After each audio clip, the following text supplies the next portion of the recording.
Now it really doesn't matter what view you schedule your appointment in, either in the month, the week, or the day view. I mean, by day, if you want to get really finite and find out if you're a really busy person, you've got all these appointments, you want to break it down by minutes here in the day view. Or if you're kind of more of a daily person by week, or more of a weekly person by month, or just to get an overall view of the appointments you have scheduled.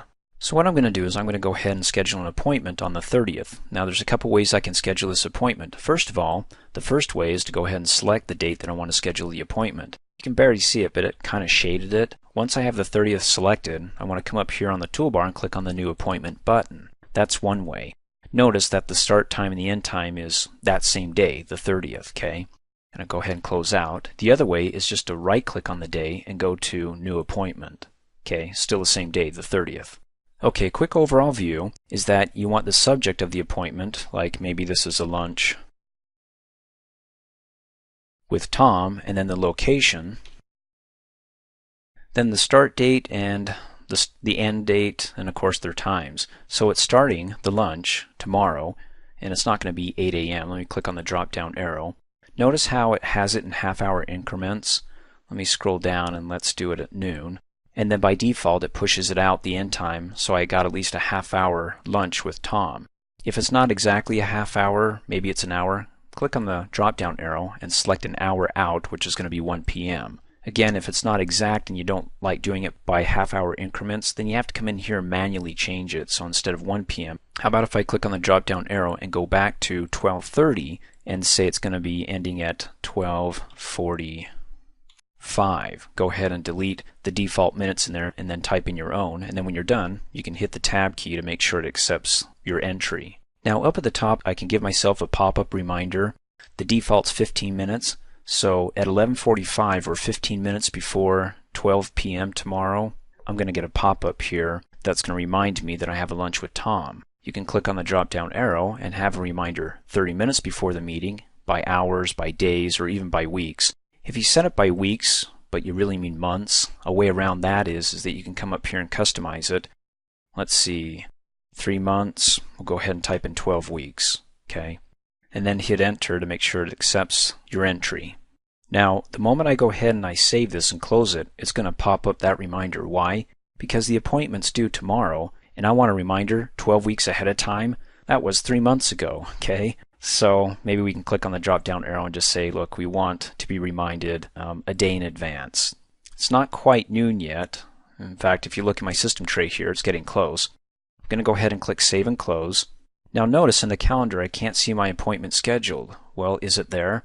There's a couple of indicators that I can look at to help me find out if I scheduled the appointment, or to actually show that appointment. The least of which is over here in the Date Navigator. You see where the 30th is in bold? That means an appointment is scheduled on that day. I could have 1, 2, 3, 10, or 20 appointments, as many as I want.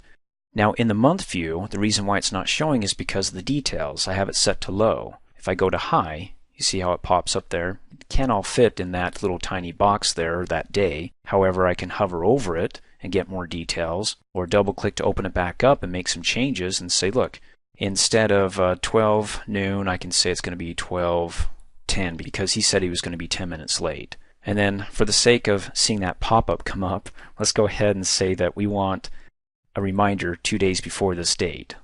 Go ahead and click Save and Close. Pops right up, doesn't it? Okay, so you get this pop-up that says, hey look, you had an appointment set for April 30th at 12:10 p.m. and the due date is in 1 day. It's due tomorrow, even though I set the reminder out 2 days ahead of time. It just says you're 1 day away from that appointment.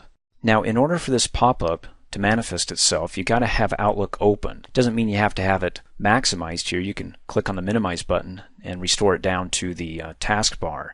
As long as you have it open, you'll still get your pop-up. It just doesn't mean you have to have it maximized.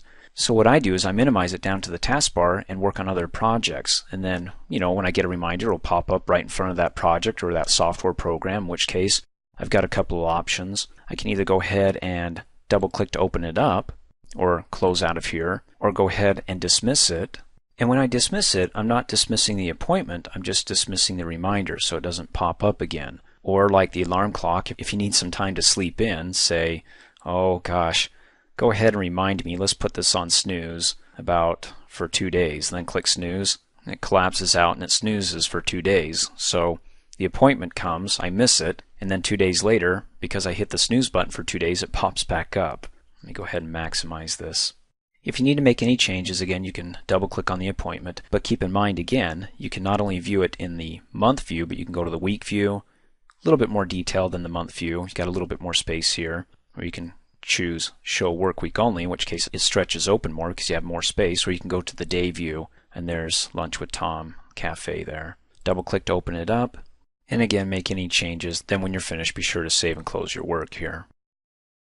Thanks for watching. Hey, as a quick reminder, if you like my video, please give it a thumbs up. You can also click on me and subscribe to my channel, get notified of the latest videos, and for only $2 a month, you can have access to all my Microsoft Office training videos.